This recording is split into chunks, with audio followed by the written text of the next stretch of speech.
Matthieu au chapitre 15. Matthieu au chapitre 15, on avait parlé la dernière fois de cette femme cananéenne.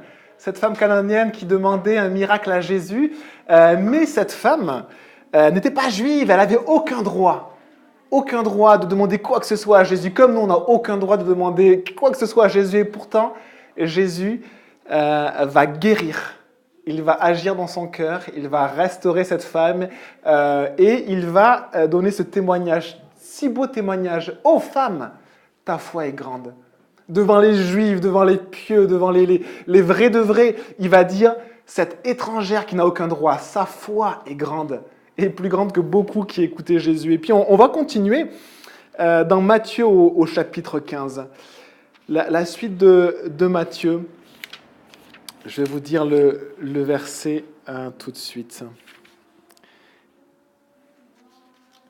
Et donc on avait fini sur ces mots. À partir de ce moment, sa fille fut guérie.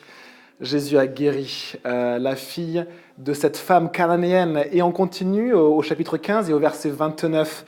Jésus quitta cet endroit et vint sur les bords du lac de Galilée. Il monta sur la montagne et s'y assit. Une grande foule s'approcha de lui. Il y avait parmi eux des boiteux, des aveugles, des muets, des astropiés et beaucoup d'autres malades.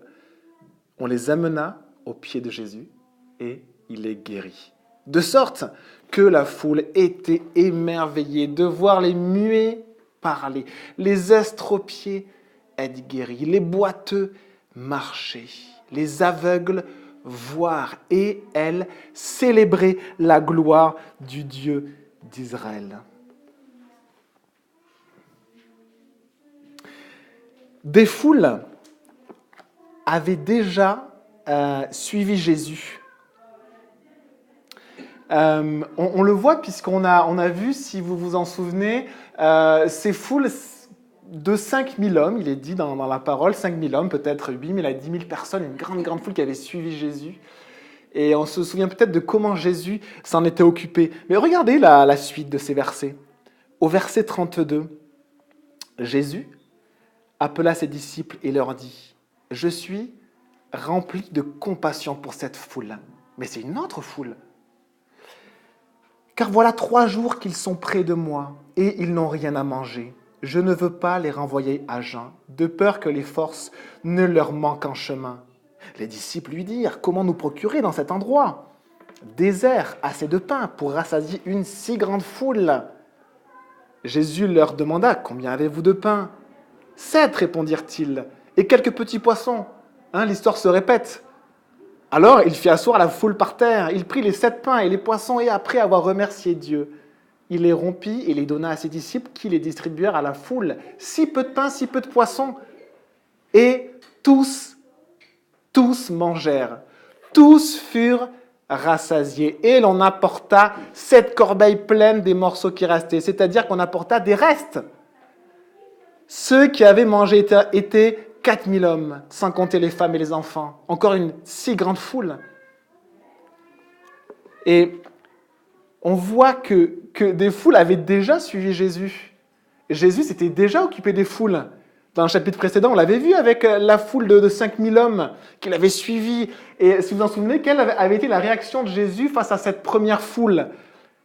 Il avait été ému de compassion. Au chapitre 14, ému de compassion, rempli d'amour pour cette foule en voyant les malades, les personnes qui ont des besoins, les personnes qui souffrent, les personnes qui ne savent pas se diriger, ému de compassion. Et qu'est-ce qu'il avait fait ? Il avait guéri les malades. Et qu'est-ce qu'il avait fait ? Il avait nourri la foule. Et il y avait eu des restes. Qu'est-ce que fait Jésus ? Dans cette fin de chapitre, qu'est-ce qu'il fait face à cette nouvelle foule de 4000 hommes ? Quelle est la réaction de Jésus ? Il est encore ému de compassion. Il dit à ses disciples, je suis rempli de compassion pour cette foule. Les amis, l'amour de Jésus n'est pas épuisé. L'amour de Jésus n'est pas épuisé. Regardez la réaction de Jésus face aux foules. Il s'était déjà occupé des foules. Tellement de personnes, ça suffisait. Il y a d'autres personnes qui arrivent, peut-être les mêmes. Il est ému de compassion. Encore, son amour n'est pas épuisé. Et regardez ce qu'on vient de lire. Il guérit encore les malades. Il guérit encore. La puissance de Jésus n'est pas épuisée non plus. Et il nourrit encore toute la foule. Tous mangèrent et furent rassasiés. La nourriture de Jésus, que Jésus en réserve pour nous, n'est pas épuisée. N'est pas épuisée. Un verset nous dit que les bontés de Dieu se renouvellent jour après jour. Lamentation 3, verset 22. Les bontés de l'Éternel ne sont pas épuisées. Ses compassions ne prennent pas fin. Elles se renouvellent chaque matin. S'il y a aujourd'hui une personne qui se dit « J'ai expérimenté la bonté de Dieu et je pense que voilà, peut-être que la bonté que Dieu avait prévue dans ma vie, je l'ai vécue et c'est fini. » Les bontés de Dieu ne sont pas épuisées pour toi. À nouveau, Jésus aime. À nouveau, il guérit. À nouveau, il nourrit. À nouveau, il y a des restes pour ceux qui voudraient se rajouter. Il y a toujours une place pour une personne de plus. Toujours. Toujours une place. Quand Jésus fait des miracles, c'est tellement abondant qu'il y a des restes. Est-ce que d'autres personnes veulent rentrer? Venez rentrer, il y a de la nourriture pour d'autres personnes. L'amour de Jésus n'est pas épuisé. Il ne se lasse pas. Il ne se lasse pas de transformer les corps, mais aussi les âmes, les cœurs. Il ne se lasse pas de restaurer. Il ne se lasse pas de guérir. Et il nourrit. Une nourriture de la journée fraîche qui est abondante. Et il y en a toujours assez.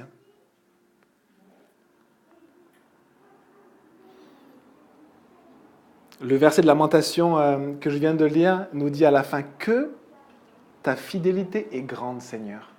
Que la fidélité de Dieu est grande. La grâce de Dieu est tellement grande. Le chemin que Dieu nous présente, les amis, c'est un chemin de grâce.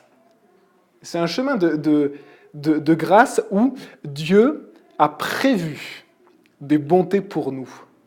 Réellement, hein, il a prévu quelque chose de bon pour chacun d'entre nous. Et quand on vit quelque chose de bon, on dit « Waouh, Seigneur, c'est extraordinaire, mais Dieu a encore prévu quelque chose d'autre pour nous. » Les bontés de Dieu se renouvellent jour après jour. Le chemin que Dieu nous fait emprunter, c'est un chemin de grâce. Ce n'est pas un chemin, vous savez, un chemin de loi ou le chemin du il faut, tu dois, il faut que tu mérites, fais, montre, prends, impose.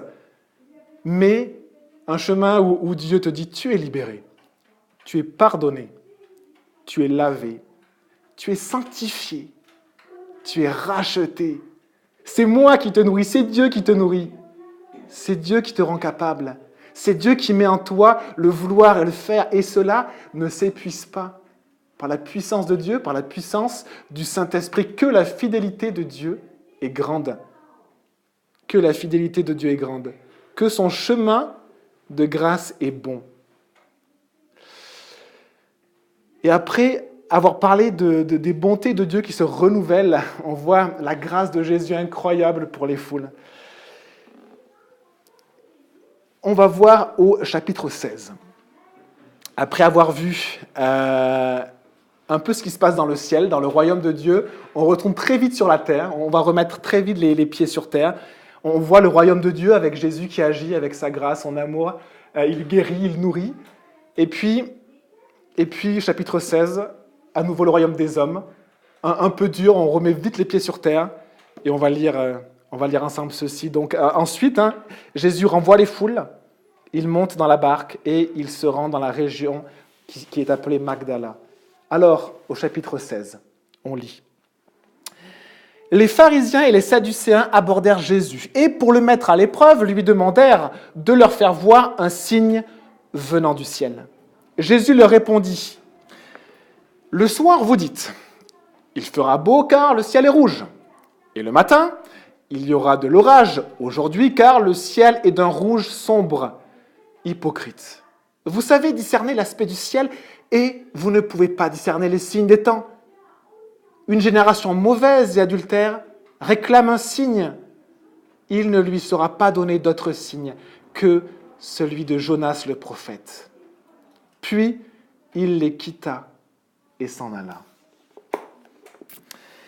On voit des pharisiens et des sadducéens, deux partis religieux, du peuple d'Israël, du pays d'Israël, de partis religieux, qui, main dans la main, viennent, et on lit au verset 1, ils abordèrent Jésus pour le mettre à l'épreuve. Pour le mettre à l'épreuve, c'est le mot pour le tenter.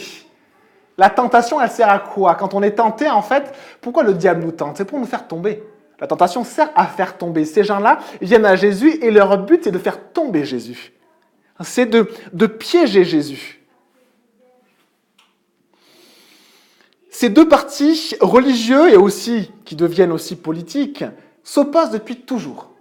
C'est un peu les plus grands opposants si vous voulez, de l'Assemblée nationale des Juifs. Ils se crient dessus, ils sont tellement en désaccord. On a ça aussi en France. Hein. Et là, ils arrivent main dans la main et ils se sont mis d'accord. Et dernièrement, c'était vraiment marrant à l'Assemblée nationale, on voyait deux partis, mais que tout opposés, complètement incompatibles, qui se sont applaudis. Ils avaient trouvé un intérêt commun. L'intérêt commun qu'ils avaient trouvé, c'était qu'ils ne voulaient pas trop que la justice les embête. Et ces deux partis ici, c'est un peu pareil, ils ont trouvé un intérêt commun. Et l'intérêt commun, c'est quoi? C'est leur animosité envers Jésus. En clair, leur opposition contre Jésus est plus grande que l'opposition qu'ils ont les uns avec les autres depuis des générations. Ils ont trouvé un point commun, un intérêt. Essayer de combattre Jésus et de le faire tomber, de le faire chuter. Le psaume 2.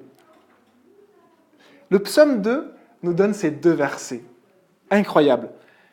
Pourquoi cette agitation parmi les nations et ces préoccupations dépourvues de sens parmi les peuples? Les rois de la terre se soulèvent et les chefs se liguent. Ils se liguent ensemble contre l'Éternel et contre celui qui l'a désigné par onction. Celui qui l'a désigné par onction, c'est loin de Dieu.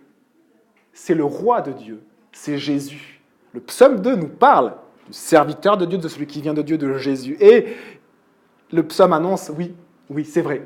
Les chefs se liguent ensemble, même s'ils se sont détestés pendant des générations, ils sont capables de se liguer ensemble contre l'Éternel et contre son Fils. Pharisiens et Sadducéens se liguent pour mettre à l'épreuve Jésus, pour le tenter. Ils espèrent piéger Jésus, ils espèrent le faire tomber. Alors parlons un peu de ces pharisiens et de ces Sadducéens. Sadducéens, on n'en a pas trop parlé. Pharisiens, on a un peu décrit qui ils étaient.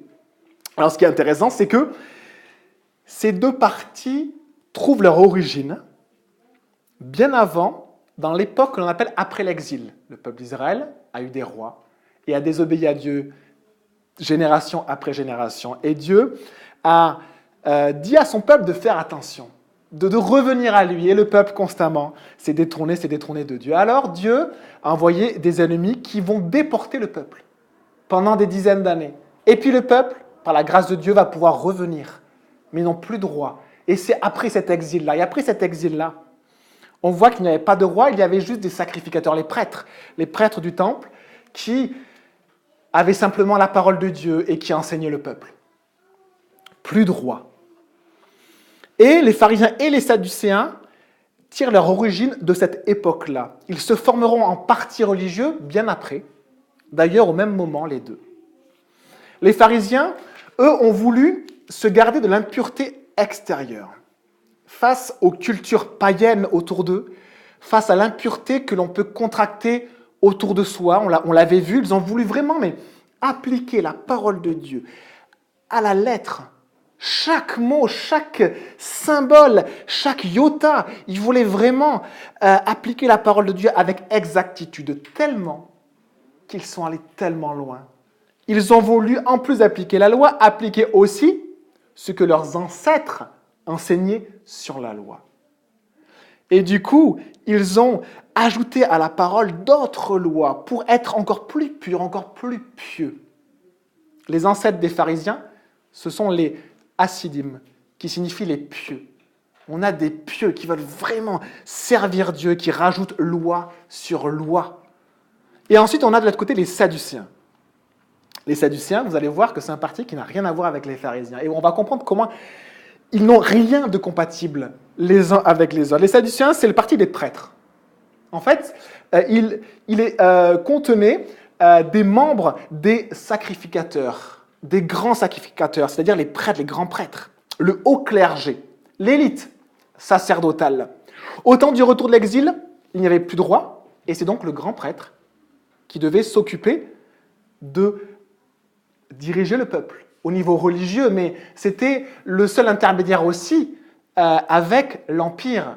Le peuple d'Israël était dans un empire qui le dominait. Ils ont pu revenir à l'époque de l'Empire perse. Donc ils étaient soumis à l'Empire perse. Et puis est venu l'Empire des Grecs. Et puis après, les descendants des Grecs. Et puis après, les Romains. Et du coup, le peuple juif a été soumis à ces empires-là qui se sont succédés avec une certaine autonomie. Mais qui était la classe dirigeante? C'était les prêtres. Et du coup, l'Empire demandait des comptes aux prêtres. Les prêtres, du coup, n'avaient pas qu'un rôle religieux, ils avaient aussi un rôle politique. Ils avaient aussi des réflexions politiques. Comment obéir à l'Empire dans lequel on est soumis? Quel rôle a le peuple d'Israël dans le monde dans lequel on est?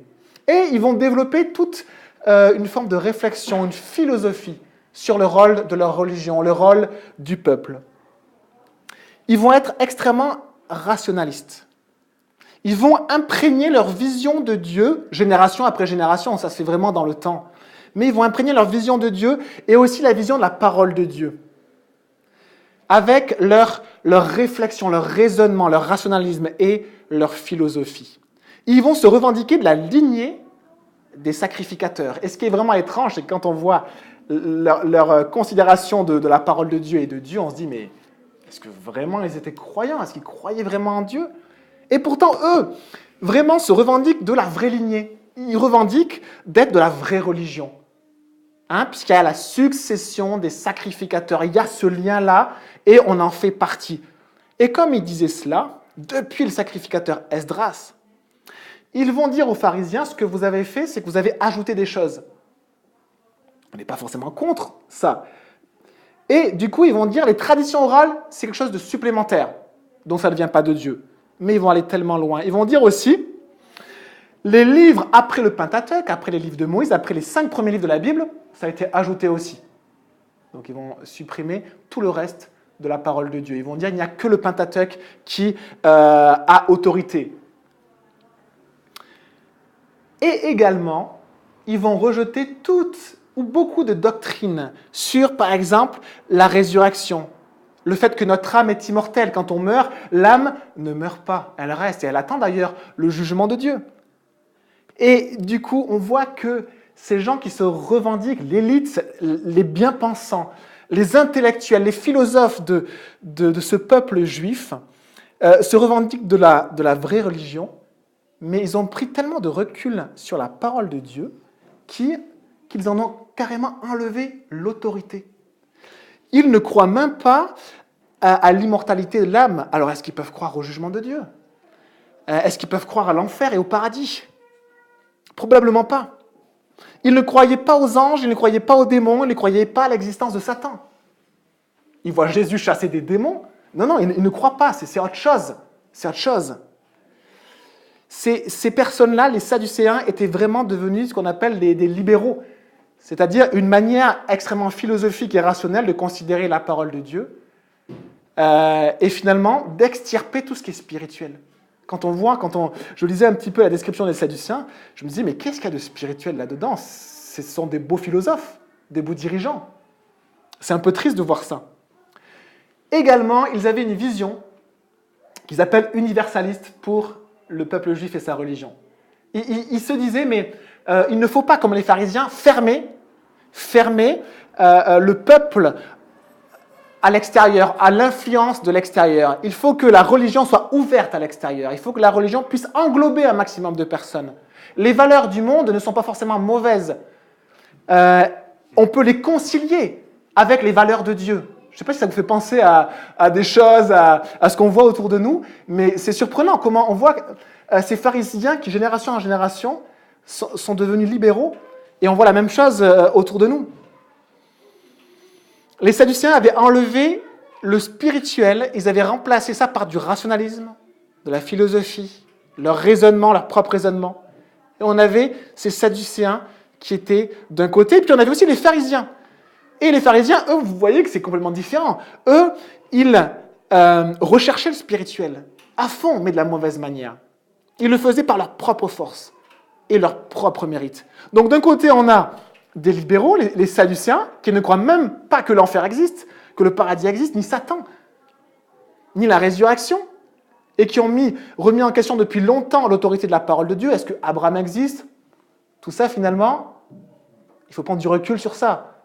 Les textes faisaient partie peut-être d'une identité. Ils avaient développé une belle identité, de belles pensées, un beau raisonnement, une belle philosophie sur leur peuple et leur religion. Et puis de l'autre, on a des légalistes, des propres justes, des pharisiens, qui croient qu'ils peuvent accéder à Dieu par leur propre force. On a ces deux parties complètement incompatibles. Ils viennent main dans la main pour accuser Jésus, pour essayer de le faire tomber. Les pharisiens et les sadducéens demandèrent à Jésus de leur faire voir un signe venant du ciel. On avait déjà vu ça dans Matthieu 12. Il y avait des scribes et des pharisiens qui avaient demandé à Jésus « Montre-nous un miracle, fais-nous voir un miracle ». La nouveauté ici, c'est qu'il y a des sadducéens qui, peut-être, ne croient même pas au miracle. C'est incroyable. Des gens, peut-être, qui ne croient même pas au miracle, ils viennent et ils disent à Jésus « Montre-nous un miracle ». Vous savez, ça nous fait penser à, quand on partage notre foi, à des gens qui vont nous dire « Ouais, Dieu existe. S'il me fait voir un ange au coin de la rue, je vais croire. Mais non. Même si Dieu montrait un ange, ce qu'on veut, ils ne croiraient pas parce qu'ils ne veulent pas croire et qu'ils ne croient même pas au miracle. Ils ne croient même pas au miracle.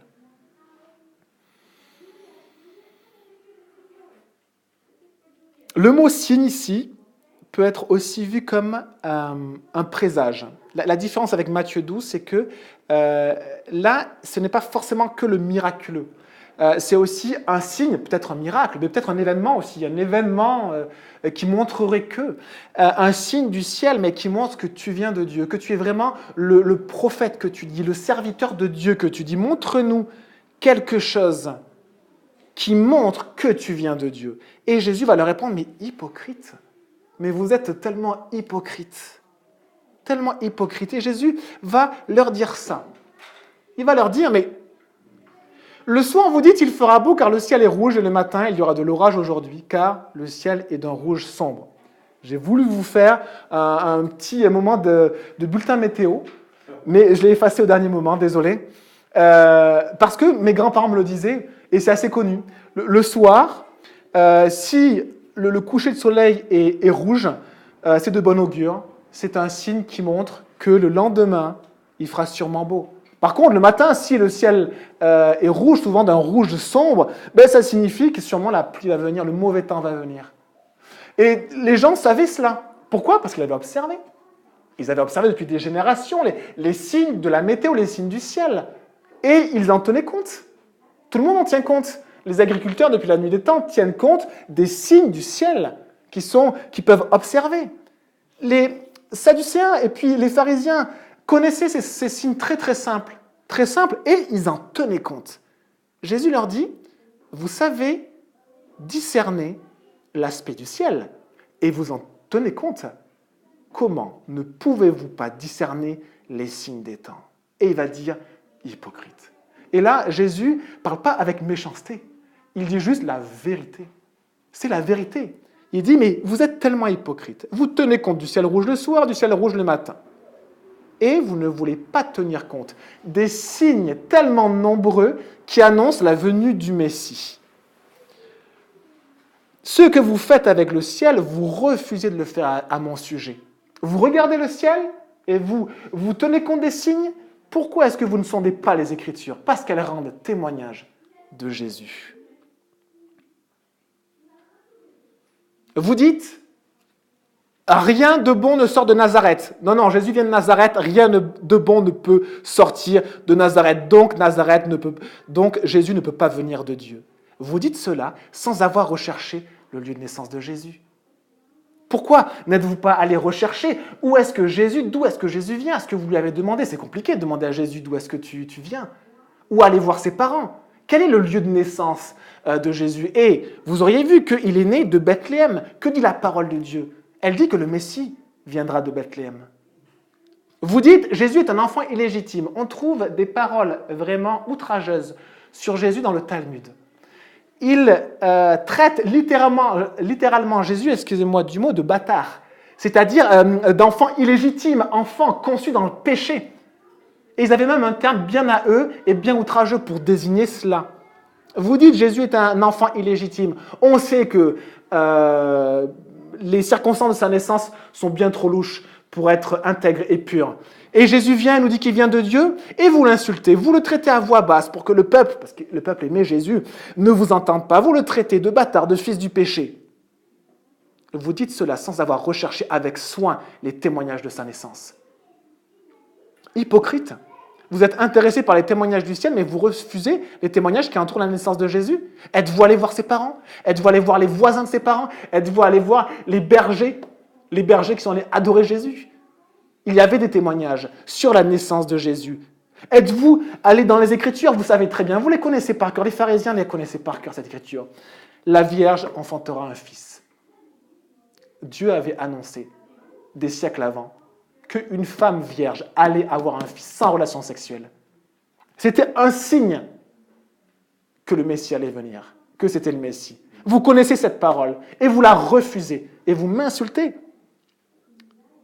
Vous connaissez cette parole de Dieu, vous refusez que cela puisse parler de Jésus. Hypocrite. Et vous savez que Jésus fait des miracles à profusion et que tout le monde en parle. Vous croisez plein de gens qui disent « Jésus m'a guéri, Jésus m'a guéri ». Et votre cœur reste dur. Vous savez que la parole de Dieu parle, que le Messie viendra et accomplira des miracles à profusion. Vous le savez, vous connaissez les textes. Vous connaissez les textes et vous refusez de considérer ces signes-là. Hypocrite. Vous savez discerner les signes des temps et de la météo. Et vous ne voulez pas voir les signes dans la parole de Dieu et les signes qui vous entourent, qui montrent la venue du Messie. Il y a tellement aussi d'autres détails qui parlent du Messie. Jésus montre à ces gens-là leur hypocrisie, leur cœur dur. On se souvient de ce qui sort du cœur. Le Seigneur l'avait dit. Il sort du cœur la méchanceté, les mauvaises pensées, les adultères, les faux témoignages, les mensonges, les calomnies, les fausses accusations. Et on a ces gens-là qui sont avec leurs fausses accusations, et puis Jésus leur dit, mais hypocrites, regardez, sondez les Écritures. Jean 5, verset 39, vous étudiez les Écritures, parce que vous pensez avoir en elles, par elles, la vie éternelle. Mais ce sont elles qui rendent témoignage à mon sujet. Et Jésus va dire ceci au verset 4, Matthieu 16, 4. Une génération mauvaise et adultère réclame un signe. Il ne lui sera pas donné d'autre signe que celui de Jonas le prophète. Un signe écrit dans la parole de Dieu. Génération mauvaise et adultère. Dans l'Ancien Testament, Dieu a déjà parlé à son peuple de cette manière-là. Il a dit « race fausse et perverse, génération dure de cœur qui ne veut pas m'écouter et qui même conçoit dans son cœur de la méchanceté. Mauvais, c'est-à-dire qui commet le péché, adultère, c'est-à-dire infidèle à Dieu. Ce sont ces gens, leur cœur est dur, ils veulent commettre le mal et leur cœur est détourné de Dieu. Et Jésus révèle cela et parle avec vérité. Il avait dit hypocrite, il dit aussi génération mauvaise et adultère. Alors, qu'est-ce qui était dans le cœur des Sadducéens et des pharisiens exactement? C'est difficile de le savoir. On ne peut pas savoir ce qu'il y a dans le cœur des gens, mais on peut peut-être supposer ou réaliser le contexte dans lequel ils étaient, puisqu'ils pensaient, pour se dire, mais quelles étaient leurs intentions? Et leurs intentions étaient mauvaises. Les Sadducéens, il est très probable qu'ils ne croient pas au miracle. Donc, si les Sadducéens viennent et puis disent à Jésus, montre-nous un signe, un miracle, mais comment leurs intentions peuvent être bonnes? Peut-être pensent-ils que Jésus va être gêné parce qu'il va être impuissant. Et comme il ne va pas faire de signe, eh bien le peuple verra qu'il est discrédité, mis de côté. Ne l'écoutez plus, n'écoutez plus Jésus. Et là, moi, je me dis, mais pourquoi Jésus ne fait pas de miracle? Qu'il fasse un miracle. Il a tellement de puissance. Mais tellement de puissance, il peut faire ce qu'il veut. Et non. Il va répondre par la parole de Dieu. Il va les renvoyer à la parole de Dieu. Et en plus, à des gens qui sont libéraux, qui prennent beaucoup de distance envers la parole de Dieu, il va les envoyer voir le prophète Jonas. Regardez le prophète Jonas, lisez le prophète Jonas.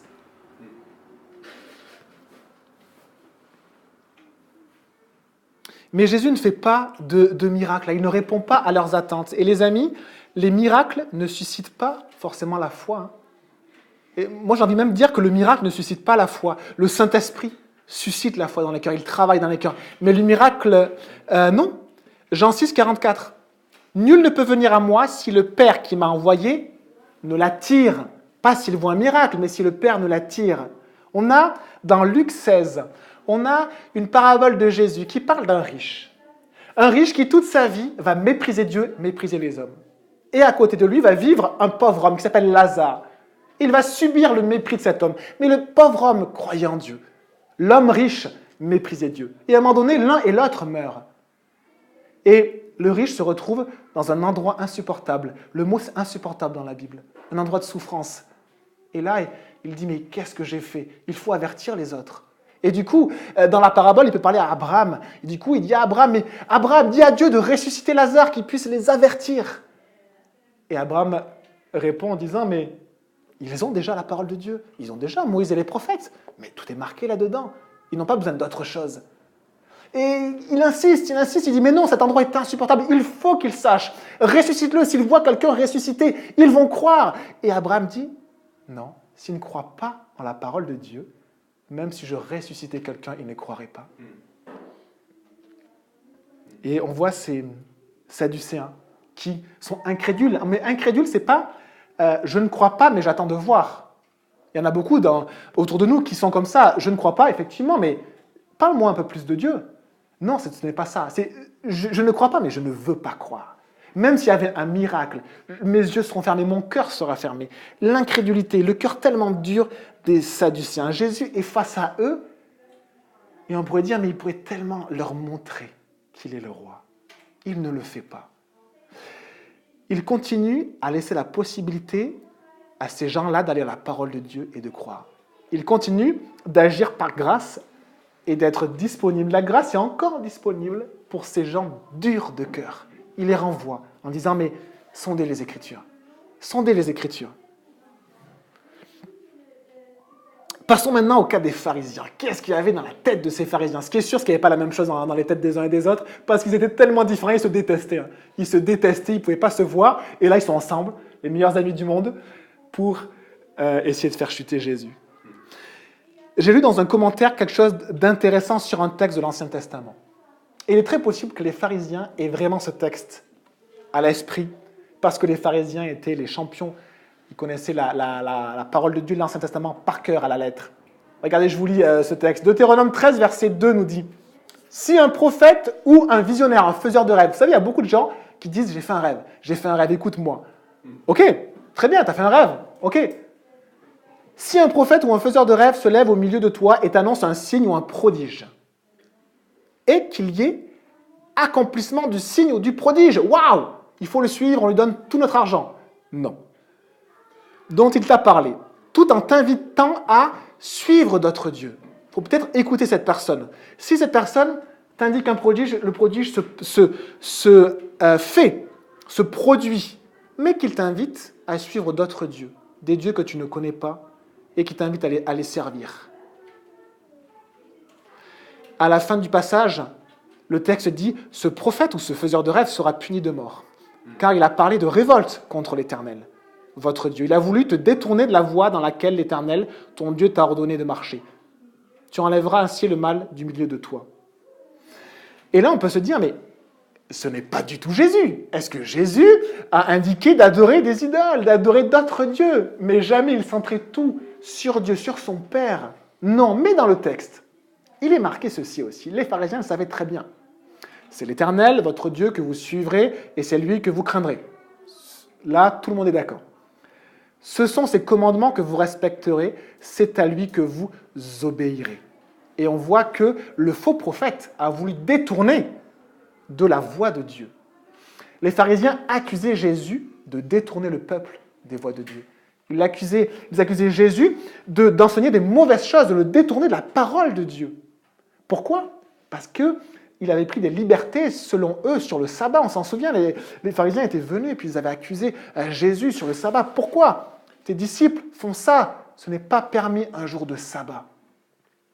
Et les pharisiens était choqué parce qu'il disait, mais cet homme ne pratique pas le sabbat, et en plus, ou pas correctement, et en plus, il enseigne aux autres.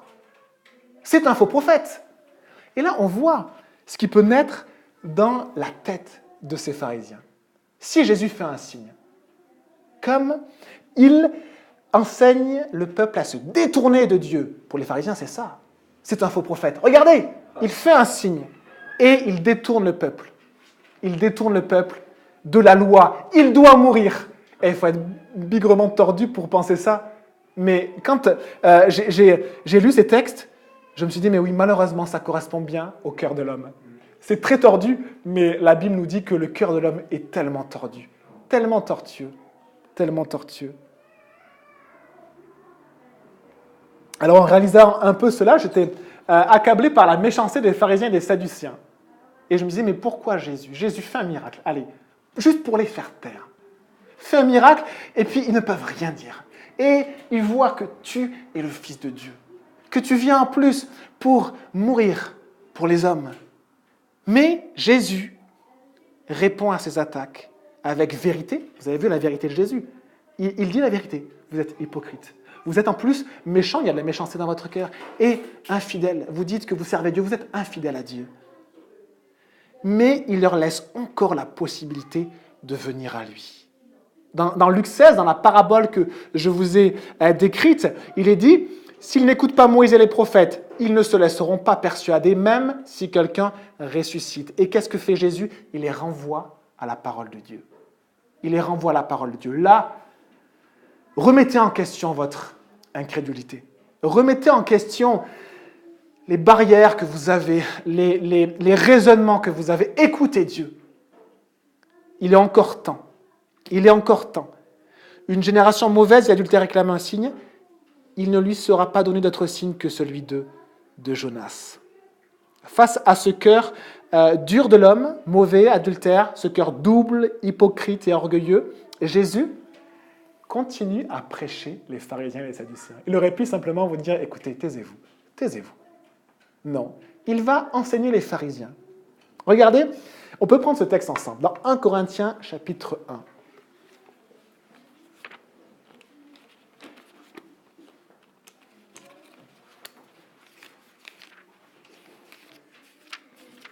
1 Corinthiens, si certains sont perdus dans les 66 livres de la Bible, je vais vous dire la page. Page 744. 744. 1 Corinthiens 1, verset 22. Ce texte,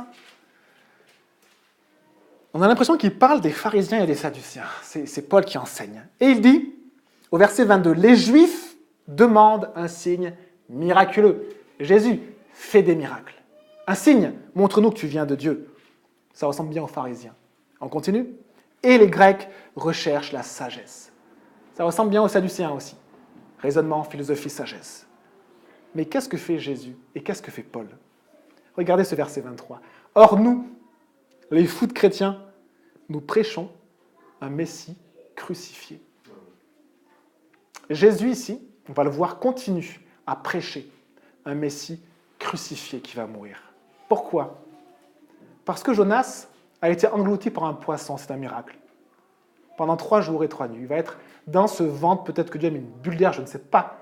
Mais par contre, pendant 3 jours, il va vivre dans l'estomac d'un poisson. Et je ne sais pas s'il y a quelque chose de pire dans le monde que ça, je ne sais pas. Mais après, il va en ressortir. Et Jésus avait déjà dit dans Matthieu 12, comme Jonas a été 3 jours et 3 nuits dans le sein du poisson, il faut que le Fils de l'homme aille aussi 3 jours et 3 nuits dans le sein de la terre, dans la mort. Jésus avait déjà annoncé aux pharisiens, les pharisiens le savaient, qu'il allait mourir et qu'il allait ressusciter. Jonas, qui avait vécu vraiment Jonas a vraiment vécu ça, ce que Jonas avait vécu. Ça indiquait aussi ce que Jésus allait vivre des siècles et des siècles après. Et Jésus pointe le doigt sur ça, sur sa mort et sur sa résurrection. Et Jésus continue, même aux sadduciens et aux pharisiens, à prêcher un Messie crucifié. Or nous prêchons un Messie crucifié. Scandale pour les Juifs, folie pour les non-Juifs, mais puissance de Dieu puissance de Dieu et sagesse de Dieu pour ceux qui sont appelés, qu'ils soient juifs ou non. En effet, la folie de Dieu est plus sage que les hommes. Et la faiblesse de Dieu est plus forte que les hommes. Jésus, face à ces peu de mots, à ces peu de paroles, a tellement plus de sagesse et de puissance que les pharisiens et les sadducéens. Une génération mauvaise et adultère réclame un signe miraculeux. Jésus avait déjà dit dans Matthieu 12, « Il ne lui sera pas donné d'autre signe que celui du prophète Jonas. » Il le redit ici. En effet, de même que Jonas fut 3 jours et 3 nuits dans le ventre d'un grand poisson, de même le Fils de l'homme sera 3 jours et 3 nuits dans la terre. Jésus prêche un Messie qui doit mourir pour nos péchés. On a en face des cœurs durs. Mais des cœurs durs, mais ils n'écoutent pas. Ils sont durs et même, ils conçoivent la méchanceté contre Jésus. Ils veulent le faire tomber. Et Jésus continue à prêcher qu'il va mourir pour leurs péchés. Pour leurs péchés. Pour leurs mauvaises pensées, pour leur colère qui va aller jusqu'au meurtre, pour leurs adultères, pour leurs immoralités sexuelles, pour leurs vols, pour leurs faux témoignages, pour leurs mensonges, pour leurs calomnies, pour leurs fausses accusations. Jésus va mourir. Nous avons un Messie crucifié qui peut nous pardonner de nos péchés. Et on va continuer au verset 5. On reprend Matthieu et on va finir avec la dernière partie dans Matthieu, j'ai dit 5, Matthieu 15 au verset 5. Matthieu, 16, chapitre 16. Matthieu, chapitre 16 au verset 5. En passant sur l'autre rive, parce qu'on voit que Jésus les quitte et s'en va. Il ne prolonge pas la discussion avec eux. En passant sur l'autre rive, les disciples avaient oublié de prendre des pains. Jésus leur dit, attention, méfiez-vous du levain des pharisiens et des sadduciens. Les disciples raisonnaient en eux-mêmes et disaient, c'est parce que nous n'avons pas pris de pain. Jésus, le sachant, leur dit, hommes de peu de foi, pourquoi raisonnez-vous en vous-même sur le fait que vous n'avez pas pris de pain? Ne comprenez-vous pas encore? Et ne vous rappelez-vous plus les 5 pains des 5000 hommes? Et combien de paniers vous avez emportés? Est-ce que vous pensez vraiment que j'ai besoin de pain pour donner à manger aux gens? Ni les 7 pains et des 4000 hommes? Et combien de corbeilles vous avez emportés? Comment ne comprenez-vous pas que ce n'est pas de pain que je vous ai parlé? Méfiez-vous du levain des pharisiens et des sadducéens. Alors, ils comprirent que ce n'était pas du levain du pain qu'il leur avait dit de se méfier, mais de l'enseignement des pharisiens et des sadducéens. Les disciples réalisent qu'ils n'ont pas pris de pain. Ils se sentent coupables. Jésus leur parle de quelque chose qui est lié au pain, du levain des pharisiens et des sadducéens. Et ils pensent que ce sont des reproches, que Jésus leur fait plein de reproches. Non, Jésus ne fonctionne pas comme cela. Mais ils ne comprennent pas. Ils ne comprennent pas ce que Jésus veut dire. On s'en souvient qu'on a du mal à comprendre ce qui est spirituel. On a du mal. Jésus parle, on ne comprend pas des fois. Et Jésus a dit aux disciples, mais écoutez, comprenez. Écoutez avec le cœur, avec l'aide de l'Esprit de Dieu. Vous avez besoin de Dieu pour comprendre la parole de Dieu. Écoutez et comprenez. Et à la fin, ils vont comprendre. Jésus va leur rappeler, écoutez, est-ce que vous vous souvenez, c'était il n'y a pas si longtemps. La foule, la première foule peut-être de 8 000 à 10 000 personnes que j'ai nourries, à partir de combien de pains? Et puis l'autre foule là, que j'ai encore nourrie, à partir de combien de pains? Est-ce que vous pensez vraiment que j'ai besoin de votre pain pour faire l'œuvre de Dieu? Est-ce que j'ai besoin de votre pain pour nourrir les gens? Est-ce que vous réalisez? Non. Alors, ça veut dire que je ne parle pas de pain physique, ça veut dire que je vous enseigne. Comprenez que c'est un enseignement spirituel. Et là, les disciples vont comprendre le levain des sadducéens et des pharisiens. Qu'est-ce que c'est que le levain? Le levain, c'est un tout petit peu de levure qui va faire lever la pâte tout entière. Et c'est une image dans la Bible de quelque chose de mauvais, d'insidieux.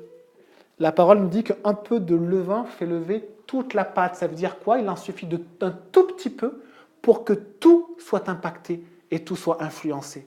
Et quand on voit l'histoire des sadducéens et des pharisiens, quand on voit l'histoire de ces deux groupes-là, on voit qu'un petit peu de levain dans leur histoire a commencé à faire lever la pâte tout entière. Le levain il en faut un peu pour faire lever toute la pâte. Il gonfle artificiellement, mais rend impropre au service de Dieu, nous dit un commentaire. Et le Seigneur dit aux disciples, et nous le dit aussi à nous aujourd'hui, il y a des choses, des petites choses, que l'on accepte et qui finalement ternissent la parole de Dieu. Les petites choses qu'ont acceptées les pharisiens, c'est quoi? Ils voulaient être pieux. Très bien, moi j'ai envie d'être pieux aussi. Ils ont pensé qu'en accomplissant toute la loi, en mettant tous leurs efforts pour accomplir, ils pouvaient être purs. Ils pouvaient être purs. Et cette petite pensée-là, qui n'est pas extraordinaire, a fait qu'ils sont tombés dans le légalisme. Vous savez, le « il faut », tu dois faire ça, mets ça de côté, prends ça, jette ça, achète ça, le « il faut », vous savez. Ils ont pensé qu'en appliquant toutes ces lois à la lettre, ils pouvaient mériter quelque chose, mais ils n'avaient rien compris de la grâce de Dieu. La grâce de Dieu, mais elle est complètement imméritée. L'homme ne peut pas aller à Dieu si ce n'est par la grâce de Dieu. Et Jésus est là et montre sa grâce constamment, et nourrit les foules constamment, et guérit les foules constamment. Comment les Sadduciens et les pharisiens ne peuvent-ils pas voir ça? Et on a de notre côté le libéralisme. Des gens qui pensent qu'il y a beaucoup de liens, qu'on peut accepter beaucoup plus de choses qu'on ne pense. La culture du monde qui nous entoure. Les valeurs du monde peuvent aussi être les valeurs de Dieu. Et on raisonne un peu, on se dit, tiens, qu'est-ce qu'on pourrait accepter? Est-ce qu'on ne pourrait pas mêler cela? On réfléchit, et en fait, dans toutes les réflexions, là, qu'est-ce qui se passe? C'est qu'on ne parle pas de la parole de Dieu. On parle, on réfléchit. En fait, le raisonnement des Sadduciens venait de leur pensée. Je parlais avec mes collègues profs il y a quelques années, et ils me disaient des théories tout à fait cohérentes en plus, hein, mais tellement loin de Dieu. Mais cohérentes. Et je me disais, mais la seule différence entre moi et lui, c'est que lui, ce qu'il dit, ça vient de lui. C'est lui qui a pensé ça et qui a construit sa pensée. Mais malheureusement, à chaque génération, on a une pensée différente. Et Jésus nous dit, prenez garde au levain des Sadduciens. Prenez garde à enlever l'autorité de la parole de Dieu. Parce que ça a des conséquences. C'est comme un petit peu de levain et finalement, toute la pâte est gâtée. Galates 5 nous dit, un peu de levain fait lever toute la pâte, et que cette influence ne vient pas de Dieu. Et Matthieu 13 nous avait aussi dit que le royaume des cieux est semblable à du levain qu'une femme a pris et mis dans 3 mesures de farine, jusqu'à ce que toute la pâte soit levée. Donc ça veut dire que Jésus nous indique aussi dans sa parole que aujourd'hui encore, pour l'Église d'aujourd'hui, il y a encore des dangers. Pour l'Église d'aujourd'hui, il y a encore le danger de mettre la parole de Dieu en second, de mettre ses propres pensées en premier, d'ériger des faux prophètes, des gens qui font des rêves, qui font des prodiges, mais finalement qui détournent petit à petit les gens ou qui les attirent à eux. Prenez garde. Je vous invite à prier le Seigneur.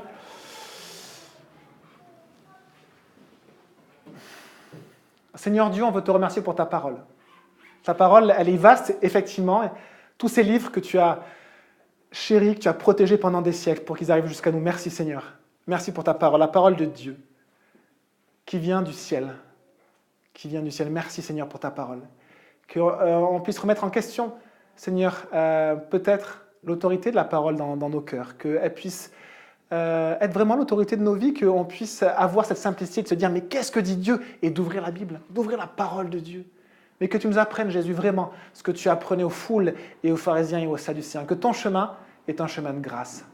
Ton chemin est un chemin de grâce. Jésus a été crucifié. Le Messie a été crucifié pour nous faire rentrer dans un chemin de grâce où il n'y a plus le « il faut » ou le « tu dois », mais où je suis libéré, où je suis pardonné, où Jésus me sanctifie, me revêt de lui et où je peux vivre les bontés de Dieu qui ne s'épuisent pas jour après jour. Merci Jésus pour ta parole. Amen.